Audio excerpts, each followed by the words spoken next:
നമസ്കാരം. മനുഷ്യന്റെ മസ്തിഷ്കത്തിലുള്ള രക്തചംക്രമണത്തിന് തകരാറ് സംഭവിച്ചുണ്ടാകുന്ന മാരകമായ ഒരു രോഗാവസ്ഥയാണ് സ്ട്രോക്ക്. ഹെമിപ്ലീജിയ അഥവാ പക്ഷാഘാതം എന്ന രീതിയിലാണ് സ്ട്രോക്ക് ഏറ്റവും കൂടുതൽ കാണപ്പെടുന്നത്. സ്ട്രോക്കിന് വിധേയനാകുന്ന മനുഷ്യൻ പൂർണ്ണമായി നിസ്സഹായാവസ്ഥയിലാണ്. ശരീരത്തിന്റെ വലതുഭാഗത്തെയോ ഇടതുഭാഗത്തെയോ പൂർണ്ണമായി ചലനരഹിതമാക്കുന്ന ഒരസുഖമാണ് പക്ഷാഘാതം അഥവാ ഹെമിപ്ലീജിയ.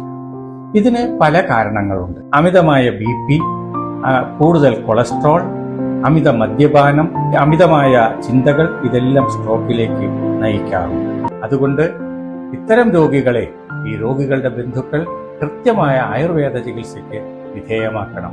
സ്ട്രോക്കിന് പ്രത്യേക ആയുർവേദ ഫിസിയോതെറാപ്പി ചികിത്സ മലപ്പുറത്തുള്ള PMSA ആയുർവേദ ആശുപത്രിയിൽ ലഭ്യമാണ് എന്ന് സന്തോഷപൂർവ്വം അറിയിക്കുന്നു.